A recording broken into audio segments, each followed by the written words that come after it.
We're about to make a big investment in a company run by a complete sociopath. In a way, though, you kind of have to be, right? It's not the 90s when founders just needed a great idea and an office in their garage.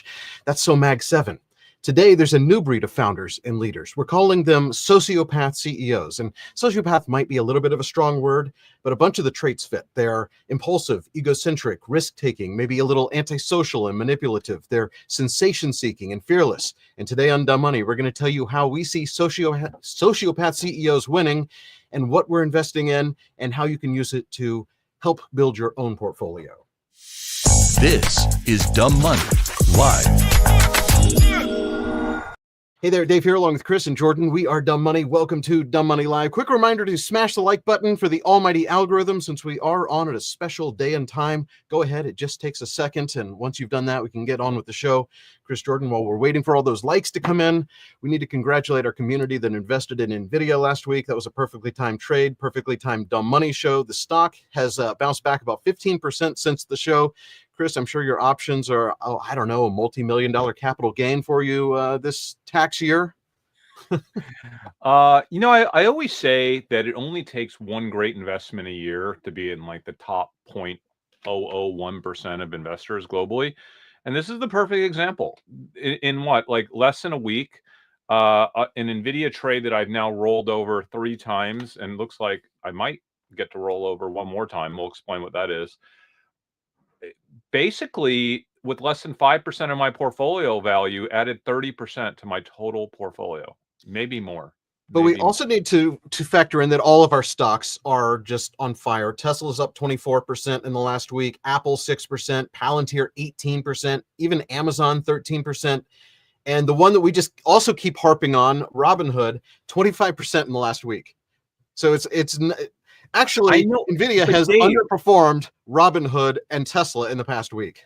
Dave, I don't mean my NVIDIA position's up 30%. The trade I made in NVIDIA this week increased the size of my total portfolio by 30%. But like, if you can do that once a year, everything else is gravy. Like I don't think people realize really it just takes one trade. One trade. All right, so let's talk about the sociopath CEO. Before we went on, Chris, you were just saying that you've realized that of all of the faces, the obscured faces on our thumbnail, you're invested in all of them already. Yeah, so that's what I want to talk about. I have been the biggest skeptic on this company. I had an opportunity to invest in this company a year ago at like a third of the current valuation, and it was like there's zero chance that I would ever even consider doing that. I thought it was completely ridiculous. And by the way, so everyone knows, this is a private company. And Chris, you brought this to me, and my initial thought was also, this is definitely a pass. I passed on this. There's an insane leader. It has an insane valuation. There's an insane corporate structure. We can talk about all of that. Do you want to talk about what the company is? Well, first I want to talk about the founder, okay? Because all 4 of these guys are rumored. People call them sociopaths sometimes. We're not clinically calling them a sociopath. I don't know what they are. We're saying some of the traits. I rattled off some of the traits that define sociopath. We're going to take out the ones that are like criminal and that sort of thing, and just lean on the ones that have a positive attribute, like their ingenuity and their willingness to take risks. Yeah, can we call them positive sociopaths? I don't know. I don't know what they are. But I will tell you this, it takes a certain type of CEO in 2025 to break through walls and make things happen. We've learned this with big tech. These large incumbent companies just are not capable of moving and innovating and just doing the things that need to be done. Everyone outside of maybe...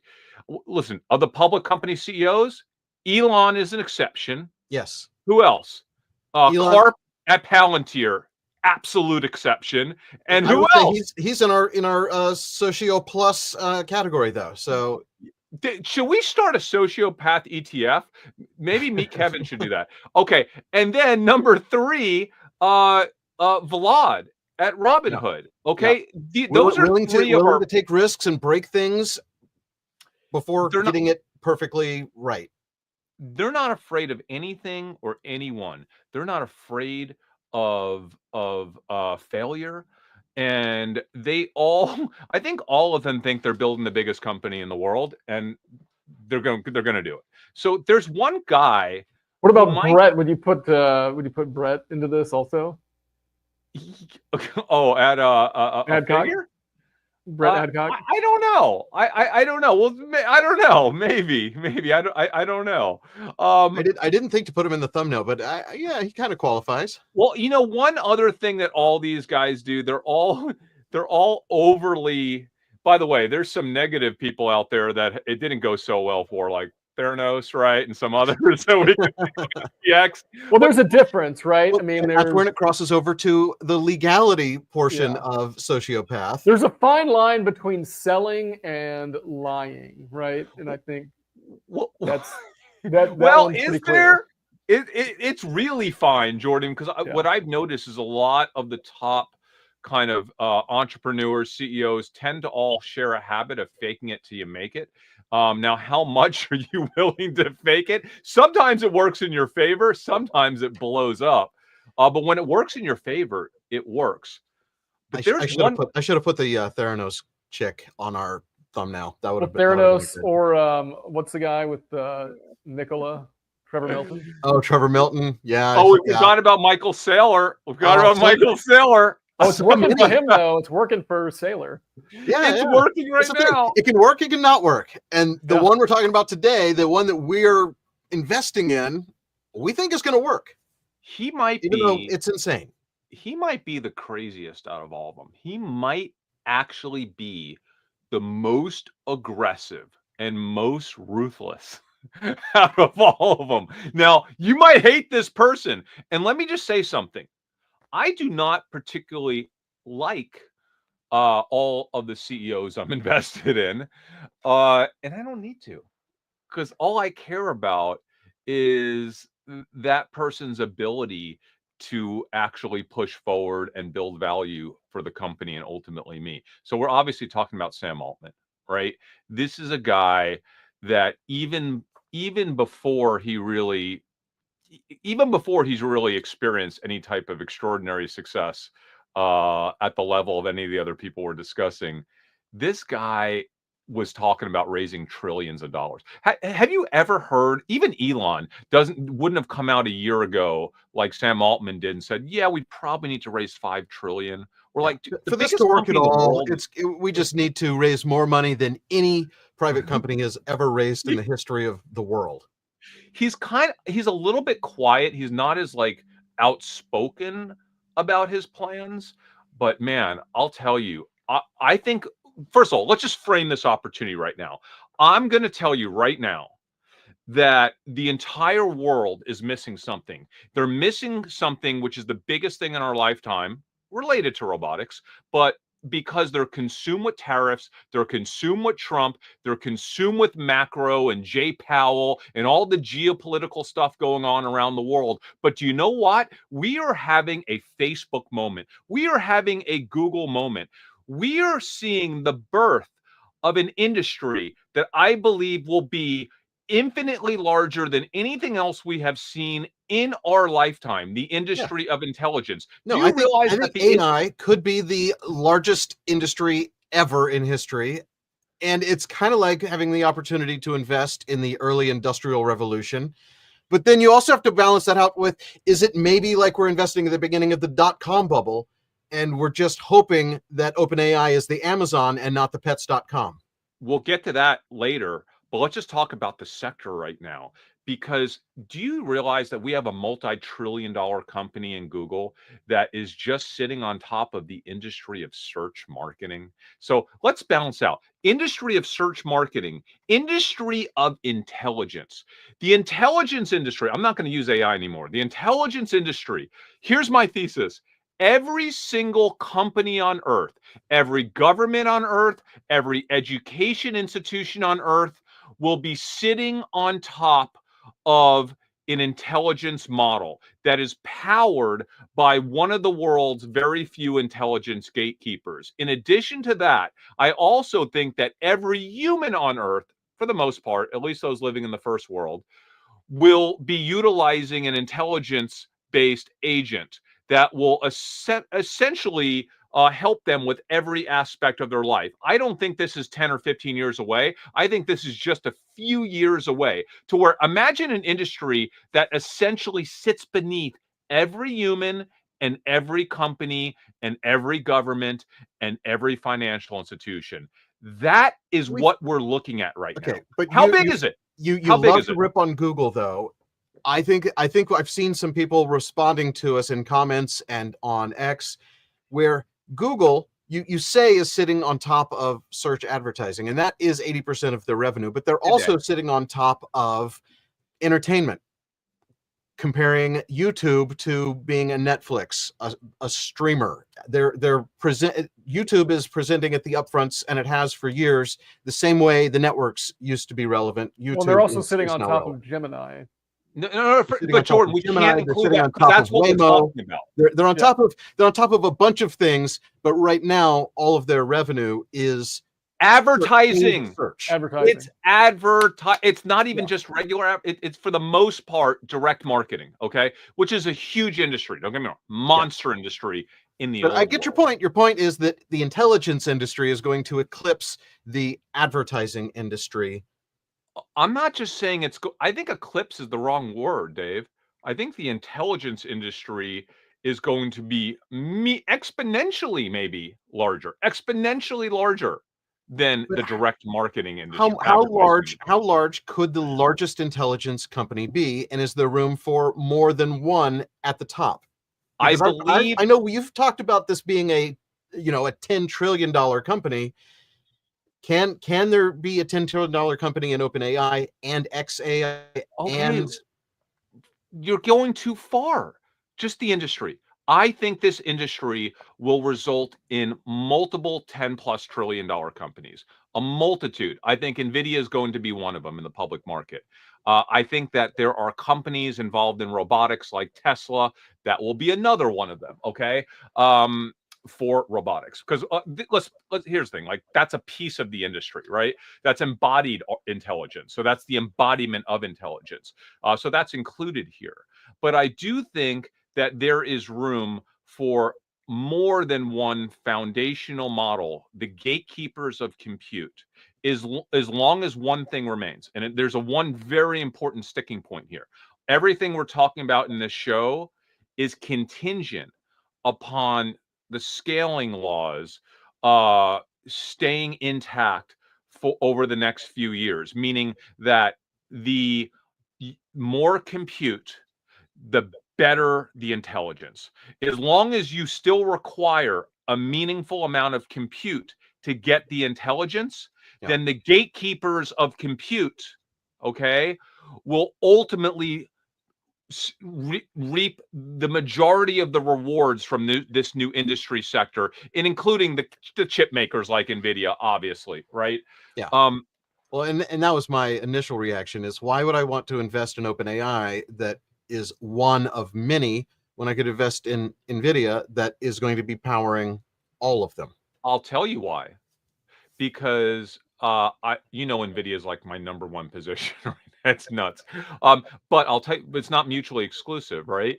NVIDIA is a $3 trillion company, Dave, and you just heard me talk about the fact that it could be a $10 trillion plus company, and I assume it will if they execute and the scaling laws continue. At which point you make a 3x return. And if at the insane valuation that OpenAI has of $300 billion, that same 3x return would mean that OpenAI has to be a top 10 company.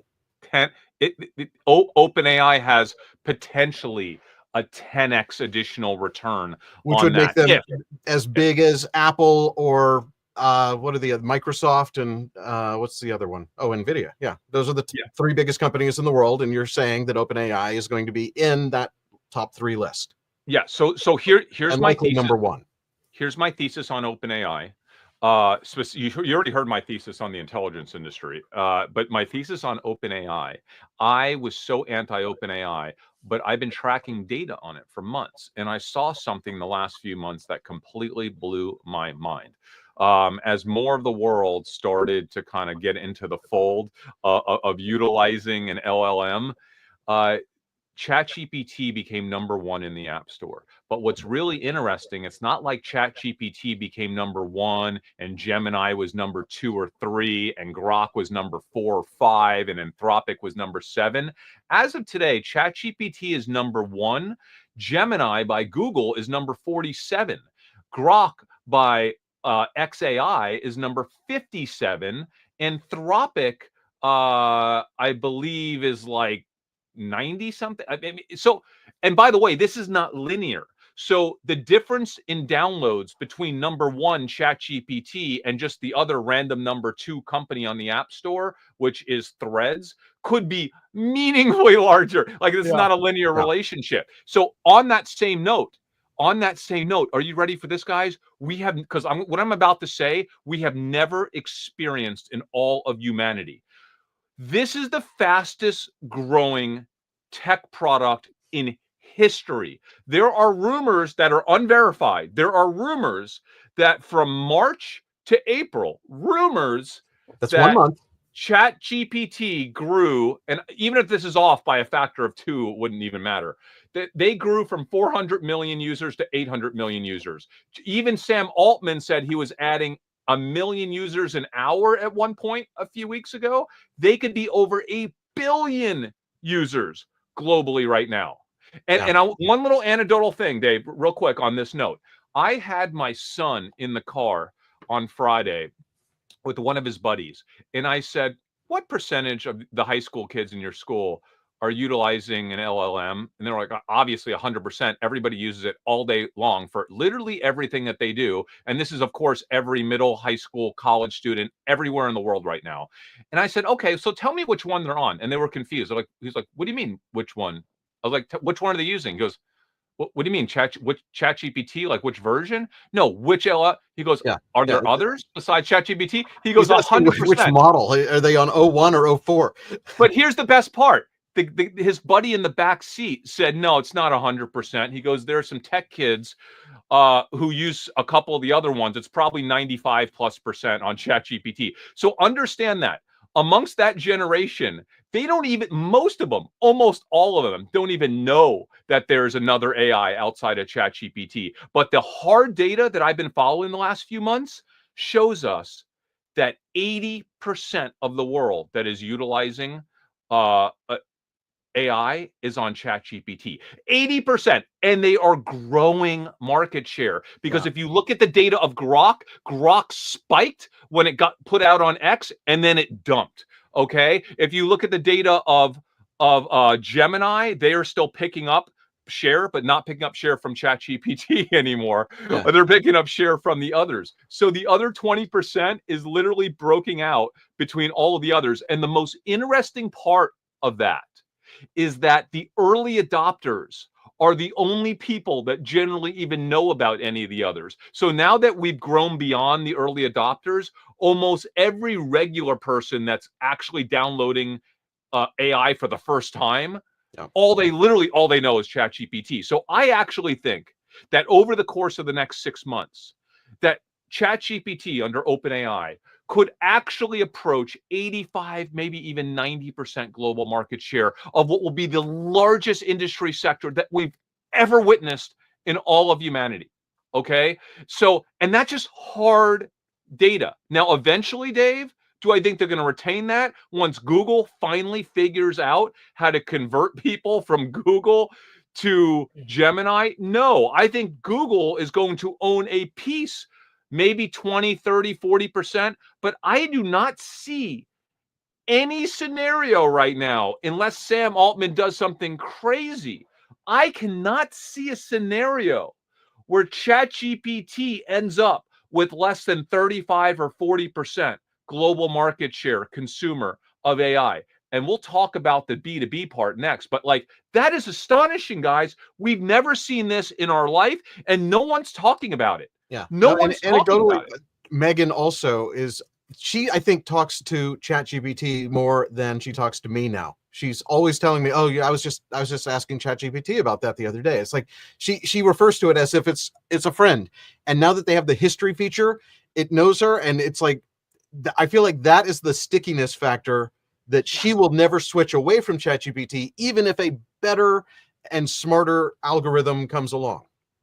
And did you hear Eddie Q a week ago with Apple Yep. say that search traffic on Safari was down for the first time in 22 years? Why? ChatGPT usage. I've been asking every single person I come into contact recently, do you use AI? What do you use? And how much do you use Google relative to what you did at one point? And not all of them, but a surprising number of them. And I just had coffee with a guy that was an older guy, right? Like, and he told me he stopped using Google. I was like, now I've been tracking the only Google time I traffic. use Google is when I have a very keyword specific search that I don't want to write into a sentence. But I have started just putting those exact terms into ChatGPT to just see what happens, and it works too. So it's like, But Dave, you're a guy that spent like you've thought about this intensely over the last 25 years as like a consumer tech guy. You spent so much of your career at Yahoo and working on consumer tech adoption. Can you talk about inertia and the power of inertia? It's something that we always tend to forget. Even going back to like VHS and Betamax, like the power of inertia is so extraordinary yeah. that you could actually end up having a better model, meaning that I actually think that Elon and XAI is going to get so aggressive as long as they're able to raise funds. I think he's out raising massive funds right now too, that he might end up having one of the best models. I think Google is going to have one of the greatest models in the world, but that might actually not even matter because of the inertia and the memory factor that you just mentioned, Dave, combined of just consumer habitual, like how we work with and our it's a little tools. messy. When I did my taxes this year, I had ChatGPT open and XAI open. And I found that Grok was actually more useful and gave me less. It lied to me less. ChatGPT was just making stuff up, and then I would question it. It's like, "Are you sure?" Yeah. And it's like, "Oh no, thanks for telling me. You're so right." The O3 hallucinates like crazy. It's the worst. But Grok did a great The job. 4.0 doesn't. The 4.0 doesn't hallucinate almost at all. It Like it's was like, I was using 4.0. oh And really? it was so wrong so many times, but that's where I was fact checking again, using them against each other, which is kind of right now the only way to do something that's critical like that. But when it comes to that inertia you're talking about, that early adoption, I remember that as I was at Yahoo for 10 years, from 99 to 09, so kind of the rise, the peak, and the beginning of the fall. I left, right after Microsoft tried to acquire Yahoo, and the founders were all giddy about how they were able to, fend off Microsoft. And I was like, that's the biggest business mistake ever. And that was when I started looking for my next career. But at the time, and I don't have the exact stats, at the time, Yahoo Mail was like the most important thing to Yahoo, because it was the thing that once you're on there, it's almost impossible to leave. Even though Gmail was a better product, Yahoo Mail still had more traffic. At least at the time when I was there, it was still more used, still had more active daily users than Gmail, the better product.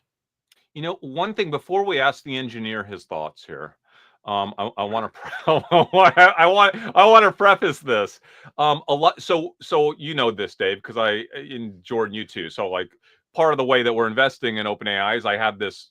We basically we bought an allocation, and we're basically filling it with our friends, family, and just people that we know. We're inviting people that we know to come into the fund. And I'm talking to a lot of guys, and they're so stunned. And I share the data with them. I literally share the data, and they're so stunned to see it because they all think that, wait, what about Grok? What about Anthropic? What about this? What about that? So there are two types of people in the world.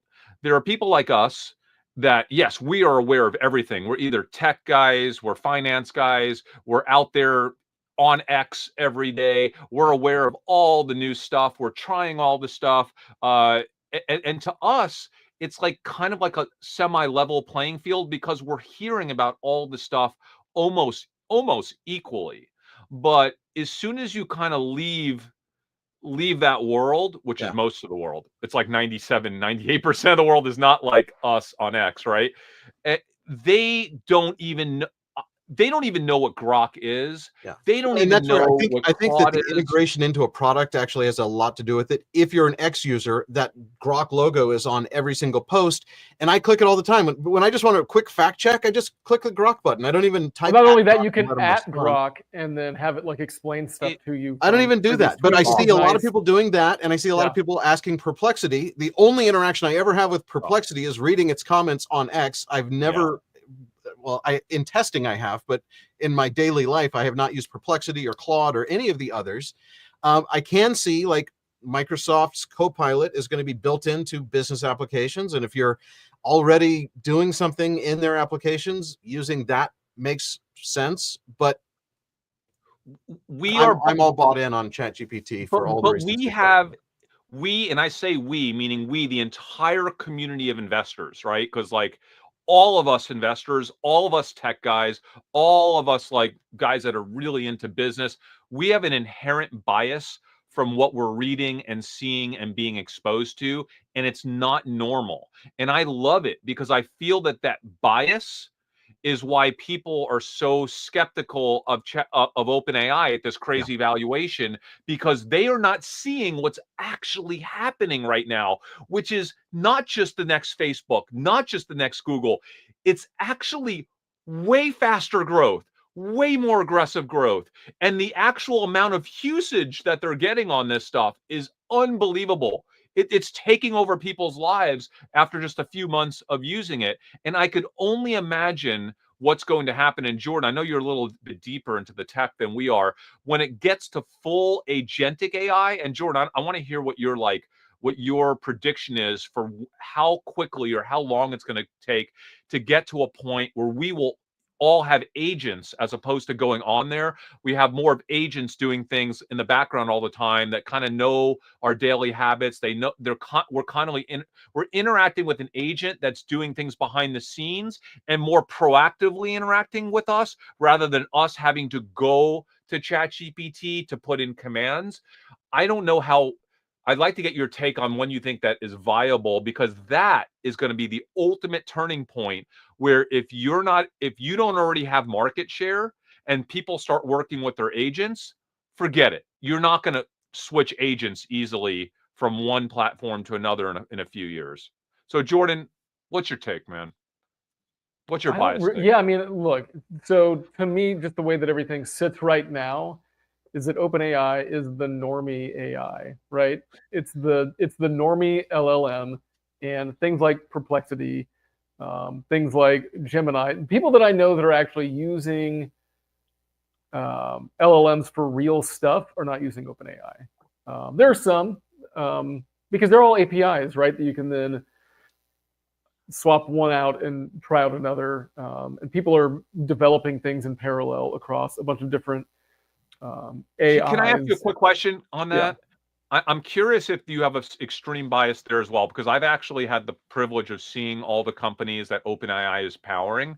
Yeah. And I was astonished. I wonder if you're speaking more of like a rogue young founder, because like creating new things Yeah. on the others, where Mhm. it seems to me like the big companies, and I'll give you one example, one of the hottest companies in the world right now, and very controversial, the $24 billion Duolingo Yeah. that announced during earnings a couple weeks ago that they were moving from they were basically moving away from having actual language specialists interacting to going AI, right? And that's super controversial. And there's like a whole movement against them right now. But I think they might be on OpenAI. But like, I think the big companies, Sam is capturing a ton of them in terms of the big apps that he's powering.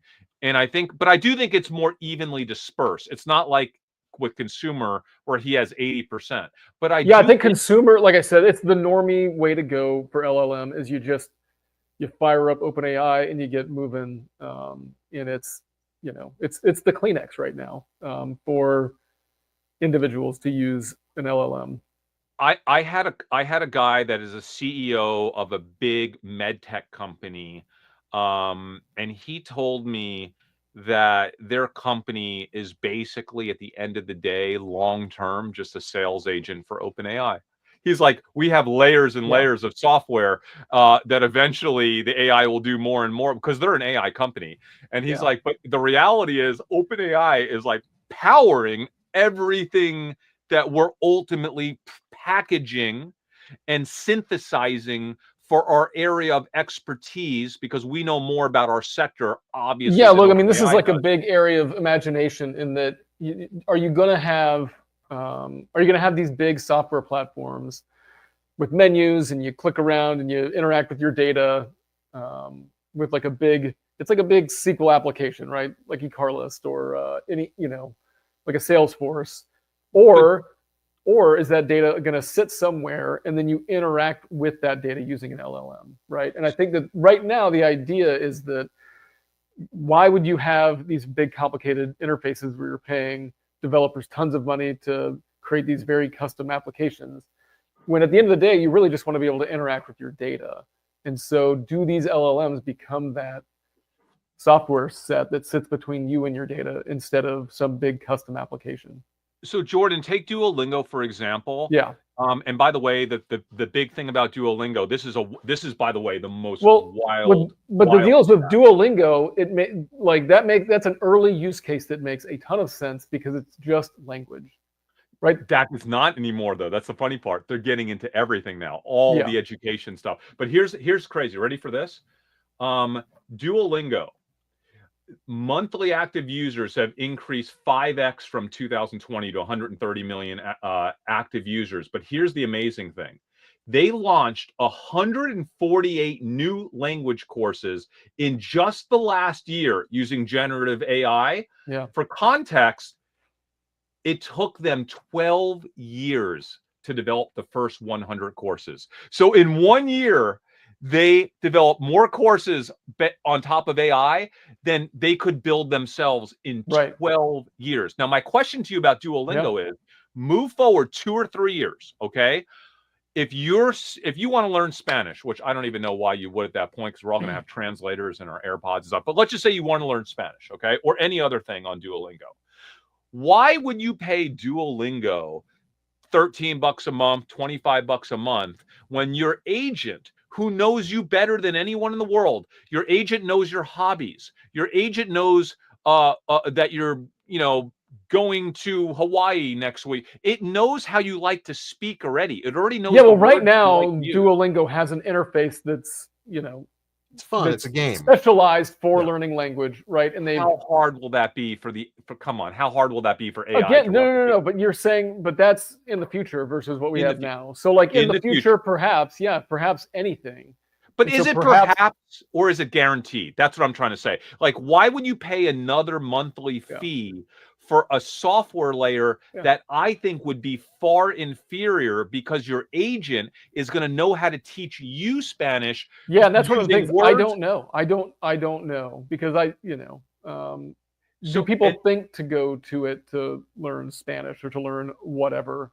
Does it do as good of a job? Does it have the gamification that Duolingo's interface has? Does it have all the reminders built? I mean, like Duolingo does a really good job of that. They know what it specific job of teaching you language and making it fun. Now, can that agent get that good? We'll see. I don't know. There's no reason that it couldn't. Yeah, the agent can definitely be that good. The question is, do people even think to go to OpenAI? Do they think that, do I want to ask ChatGPT, hey, come up with a plan over the next year for me to become proficient in Spanish, and just talk to me occasionally when I'm interacting with you anyway, and remind me that I need to do a Spanish lesson. Now what Duolingo has done, and they've developed let's say they've developed 15 languages from scratch by hand, and they want to do 15 new ones that they haven't offered yet. I would think that that's a perfect job to say, okay, well, let's, instead of paying somebody to do it, we're just going to have a language model, learn what we did and then copy it for these new languages, and then we can create a curriculum based on the work that the LLM did. I think that makes perfect sense. I think the $20 trillion question: can OpenAI become the universal acid that dissolves all other companies? Yeah. Maybe. Maybe, but even if it can't, I think there's still a huge opportunity that is very clear, and I think they have the clearest path to become a $5 to $10 trillion company over the next decade, just based on every Yeah. human, every Well, company, every education company, and every government in the world building everything that they do on top of a foundational model, and OpenAI having a meaningful piece of that market, whether Yeah. it's a third or two yeah. thirds, like And almost. that's I'm not gonna boil down to is if you can take a corporate database, pump it into ChatGPT, and then ask questions to it, and it gives you as good of answers as your dashboard does, right? That sounds like Palantir. Yeah, sure. But has Palantir gone and replaced all the software that a company uses? I don't think so. Or are No. they just being like a dashboard that sits on top? Dave, wouldn't you think? I believe like Palantir is like the middle layer that enables companies to directly use a foundational Well, model. yeah, as Palantir, what opposed. they do is they create that ontology, right? But it's a very consultative process where they have to sit down with your folks and basically they need to know what your data does or But what Jordan, it they is, could do it in label 60 it, days. create an ontology, and then put it into their system, and then it becomes useful, right? But that's a big step for any. they're It doing is, that but if in- they can do it in 60, you remember They're do- Salesforce? Yeah. Salesforce was a 3 to 4 year onboarding. Yes. Palantir is 60 days. But here's what Yeah, Salesforce but does. will the ChatGPT version of like it will the next Palantir or Palantir itself take that 60-day window and make it 30 days and then make it 15 days, and then it's like, here, just upload everything to this one form and we'll sort it out and we'll try to understand it and we'll ask you a couple questions and then we're like shipping Palantir 4.0 to for your business. In an AGI world, maybe, but what I love about Palantir, and listen, I think long Palantir, short Salesforce is such an interesting trade because Palantir allows companies to not have to use Salesforce, right? Like you can use a Salesforce agent, or you could do it yourself with Palantir to get right on a foundational model and not have to go through yet Salesforce is another moving to gatekeeper. that too.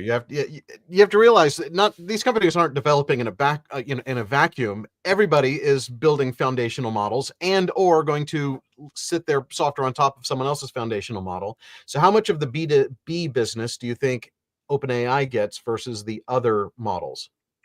Oh, I think it's meaningful. I think the B2B business, it's hard to envision a world where OpenAI doesn't have a 20% market share just based on the fact that they are going to have the money, the capital to vertically integrate, right? So they're doing everything to bring the biggest cost efficiencies. So think about Amazon. Wait, but Why is did that what they're Amazon trying get- to do right now? Is that one of their use cases that they're working on? Absolutely, yeah. So Sam's talked about this. You hear Sam talking about building his own chips. You hear Sam talking about raising trillions of dollars. Stargate project, right? Like Yeah. they want to have control all the way through, right? Because ultimately he sees eventually the cost of AI nearing the point of the cost of energy. And what else is Sam interested in? Energy. He's directly invested in these mini nuclear right companies. So like right down to the energy level, to the compute level, to the chip level. This is what, when we use the word sociopath, like we're probably using the wrong word, but this type of thinking of domination, this is similar to Bezos and his approach to what he took to e-commerce, right? Literally owning all of logistics, every piece of it. Or what Rockefeller did with oil and transportation and the Industrial Revolution. Yeah, you're right, Dave. And listen, Bezos also owns the advertising medium now. So you want to promote your product, you do it inside of Amazon. It's literally every piece of that is integrated. And Sam Altman basically wants to do that with the intelligence industry. Now, this industry is too large for one player to walk away with it. But with the amount of capital that he has now and the leadership position that he has. And by the way, I'm going to say something else. I've heard now through 4 separate people that are really in the know that OpenAI has been accumulating the best talent in the world, that he is getting the best engineer. People are leaving the incumbents in droves, like the best of the best. They all want to be at OpenAI, which is really weird because if you remember a year ago when all the controversy was going down, that was one of my knocks against OpenAI was this Sam Altman guy is he's just, I don't know, he's like a dark cloud over him, all the controversy, his co-founders leaving him. Well, that was one of my big reasons to like just completely pass on OpenAI, get some shares of XAI instead, because I'm a Elon fanboy, and a lot of our commenters are saying the same thing. Elon will beat Sam.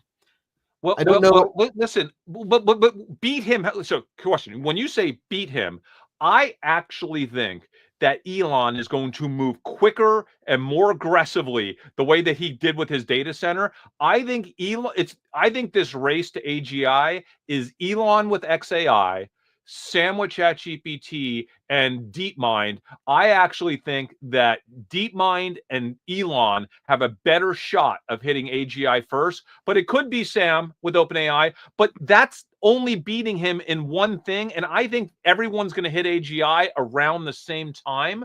So I think winning in this space is not about getting to AGI 60 days, 90 days, 4 or 5 months quicker than the next guy. I think winning in this space is about distribution and adoption. And it is undebatable. Growing market share and holding on to that market share. What? Growing market share and holding on to that market share. Yeah, exactly. Like, I actually think Elon could actually win when it comes to the actual aggressiveness on the tech side. But I don't necessarily think that that's going to be winning the same way that, listen, my favorite social platform by a mile is X. Love it. I live there. I live on X 24/7. But if you look at the monetization between X and Meta or TikTok, it's not even a competition. They're not even in the same industry, okay? That's how much better those guys are at creating a platform that can monetize. Now, maybe Elon does that with X. I don't know, TBD. But let's be kind of intellectually honest as investors. And I listen, I have a lot of, I'm a Tesla guy. Like you know that. Tesla's one of my biggest theses, like the next 10 years. But you have to be intellectually honest as an investor and not be like, I don't want Sam to win. No, I want Sam to win. I also want Elon to win. And I would also like to get shares of XAI. And I've already reached out to one of our contacts that we've bought off market shares. Oh, no, I haven't got. Oh, you want an XAI? I can get. I didn't know that, Dave. I said no to XAI, but I can get you in right now if you want in. Well, my friend is doing. He just invested. Like, he has better terms. What? We'll see who has better. All right, terms. Yeah, I think he has really good terms. So, but okay, cool. Yeah, but you're still coming into OpenAI with me, right? Yeah. Okay, Jordan, I already texted you this morning. Are you investing with me in OpenAI or no? Let's just do it on the show right now. Do it on the show? No, I'm not going to. No. Why? Because they're going to go public sometime soon, so I'll just wait until the shares are public.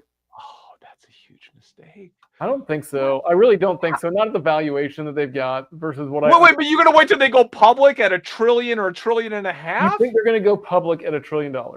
Okay. Did you see the data I shared with you on OpenAI?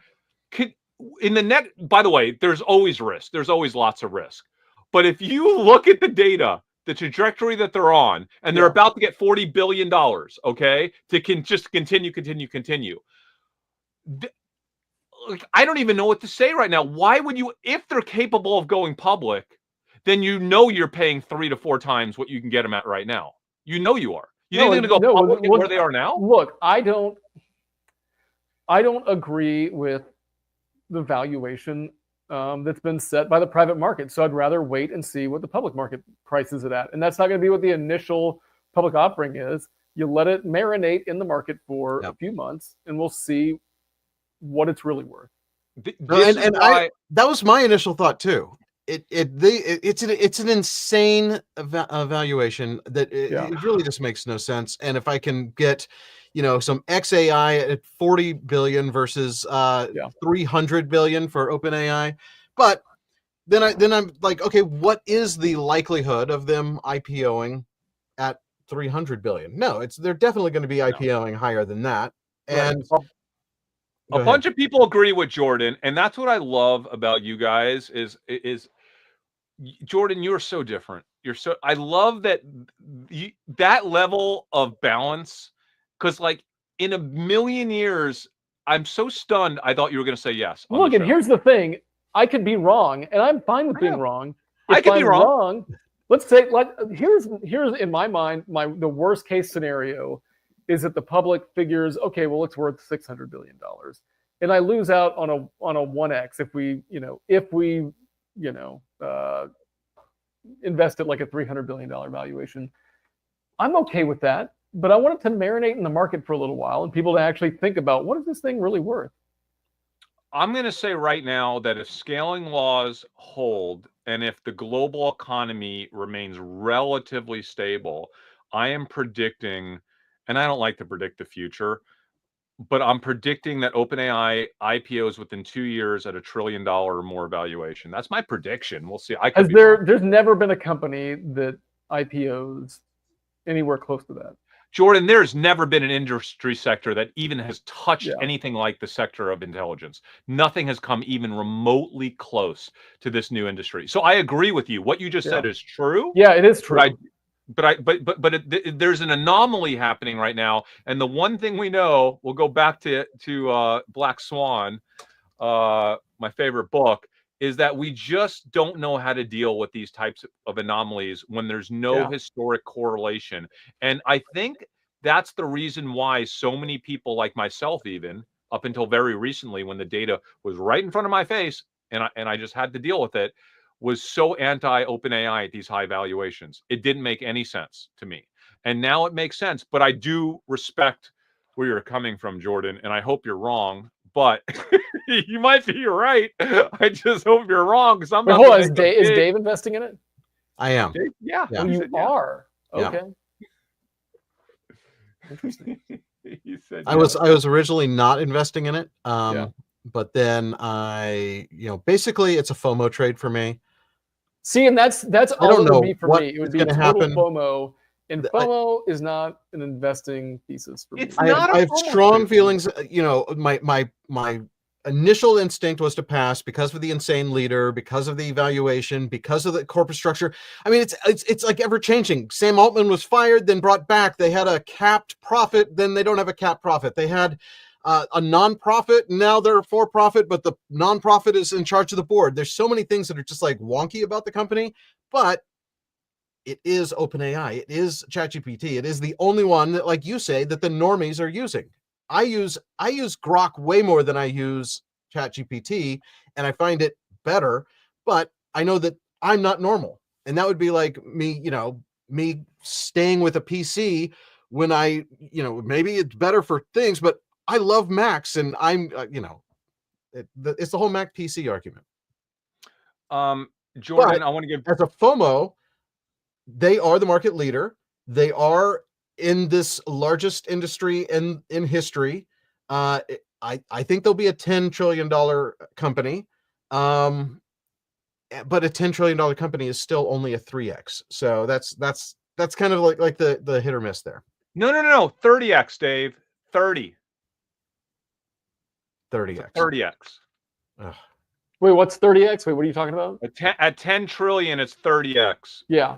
No, okay. So that's good. It's good. Yeah. Wait, you think it's going to IPO at 10 trillion? No, I don't. No. We're saying 1 trillion. 1 trillion. At some point, it will be there. So that's the thing. Like, if you're going to wait, if you think it's going to go that far, and I miss out on the first 1 to 1.5x, anybody goes to, I'm fine with that. Because I don't want to log my money up in a private company. Who knows what happens between now and then? That was my initial thought too. And then Chris got my FOMO going. And now I want to answer Rich Huang. He says, Chris, it's definitely a momentum trade for you. It's absolutely not a momentum trade. I don't think it's a momentum trade for Chris. Chris has spent a lot of time thinking about this. Yeah, this isn't like a fly. This isn't, we've been talking about this for weeks and months. Yeah, I've been obsessed with this. I've been almost equally obsessed with this trade or investment as I am with robotics. Robotics to me is just an extension of the intelligence industry that I think is underappreciated. even more so than this. But it's not a momentum trade for me. I know there are a lot of things that can go wrong in this space. The most important being scaling laws, if something happens there, or the economy at large, or other things. But I truly believe that this company has the clearest pathway, besides Nvidia, and maybe Tesla, if they can prove that robot is actually durable, and is actually scalable, and has a high uptime, which they haven't proven any of that yet. Those are the three companies that come to mind that I can actually feel $10 trillion, not in 10 years either, like before 10 years. Now, like Chris, single-digit years. Let's have your best prediction for what OpenAI will do. What will the valuation be on IPO day? And then what happens the week after that? Because we know it either shoots way up or shoots way down. The And we'll probably IPO be locked shares. They IPO at 1 trillion, come out of the gate at 1.5 trillion, and I have no idea what happens after that. But 1.5 trillion in my head, I think, is very doable in the first week. All right. So this is ridiculous having this conversation. 300 billion to 1.5 trillion. 2 years. If I invest today. I think the IPO will be set at around $1 trillion. I think they actually go out and do yet another private fundraise between now and the IPO. Why do you think Sam Altman was in the Middle East this last week? Yeah. Right. Yeah. So I think we're they buying could into the last fundraise that happened at 300 billion. I could see him raising another 20 to 50 billion to patch him over to the IPO. I think the IPO actually happens before 2 years, but I think 2 years it is kind of my timeline for an IPO for OpenAI. So, and by the way, I think by then a lot more people come around to my way of thinking, and like, he wasn't that crazy, including Jordan. But we'll see. Like I said, I hope I'm right. Look, I don't think it's crazy to invest. Like Yeah. For me, the decision for me is probably 70-30 not invest. There's 30% of me that wants to invest in it at this That's cool stage. So it's not crazy. I don't think it's crazy. I'll give you a little credit, Jordan. You did invest in Nvidia, I thought, this last week, right? Yeah. Yeah, he How did. Are you still in? No, I sold it yesterday. Okay. I mean, it's up good. another 5, but I mean, that's... Yeah. And if it drops down, I'll rebuy it. Wait, were you at... Jordan, were you in options? That was equity and a little bit of options. Nothing crazy. Okay, so like I've been rolling my options, rolling up to higher, cheaper strike prices. And the more I thought about it last night, because I'm like, this is just too good to be true. Like, this is just wild. Yeah. I really started thinking about it. And Nvidia increased its pricing on all of its chips because of the China loss. Yet now, because of the Middle East deal, they're beyond capacity. So not only is Nvidia now, I think, going to be secure with their pipeline going out like 2 years, but on top of that, they're at a higher price point. So I'm telling you right now, Jordan, I actually feel exceptionally good about Nvidia going into earnings on May 28th, and I don't want to let go. I don't want to let go. So in addition to my like long-term Nvidia position, I think I might just continue with this leverage strategy, rolling right into Nvidia earnings on the 28th. As crazy as that sounds, I think the biggest issue people have with Nvidia is too much too quickly, but that is really not a valid, that's not a valid reason. I mean, it kind of is, but eventually I think people just in general are weary because the NASDAQ is up 30% in like 27 trading days, which is never happened before. And so I think that's and just that's why I sold, just because it went too far too fast. We've never had an industry, but I'm fine locking in a little bit of profit. So we've never had an industry of magic before, but now we do. So I mean, think about going back 15 years of like, hey, there's going to be a new industry. It's called magic, and it basically does anything that any human could think of, and it does it in next to real time. Now it's going to cost like $1 trillion of compute to make the magic work, but that's where we are. So what if someone told you that? Would you then say, well, I could see the NASDAQ breaking new records if there was an industry of magic that was going to fix every problem, cure every disease, basically know how to run every government, basically make every company 20 times more efficient? Like, yeah. So think about it under that context, and now it doesn't seem quite so crazy. I'm just going off today. I'm sorry. Well, yeah, you could also just like, put your money in a S&P ETF and just write it up as this new industry takes over. Magic it is. Legal dust. Oh man, I love it. Okay, guys, I have to go off on at 2 o'clock. Jordan, I know you have a ton of stuff today too. Oh, by the way, real quick pitch for our next episode. I have a few stocks that I just think are screaming shorts at some point in the future, not like right this second. And I think I would love to talk to you about them and maybe do an episode on companies that AI might dissolve. Okay, this is like, Yeah. Remember that quote I had about AI, about ChatGPT basically dissolving, being a universal asset and dissolving all other companies. That could actually just be replaced by ChatGPT. So, by the way, my strategy is just to like follow the data on those companies every single week. And as soon as I start seeing the cracks, like remember Chegg? And these are going to be the smaller companies. This is not like saying OpenAI is going to destroy Google. No, this is like they're big ones. They're big ones. Like a Duolingo example, but other smaller companies that could easily, like, if they would consider rewriting all their code using OpenAI, why not just like have consumers do it direct on AI? Yeah, there you go. There you go. I'd love, maybe that could be our next episode. All right, guys, I got to hop. All right. That's it for this one. Thanks for watching. This was a huge episode, by the way. We have 12,000 people watching live right now, more than 10,000 on X. So thank you all. If you came here from somewhere else and don't like already follow us on X, you should do that. Our names on X are Dave Hansen, Chris Camillo, at Jordan McLean, and at Dumb Money TV. And to the over 2,000 that are still with us on YouTube, thank you for watching as well. That's it for this one. We are Dumb Money. We will see you next week. Maybe. Because I'm actually on vacation next week, so we'll have to figure that out. All right.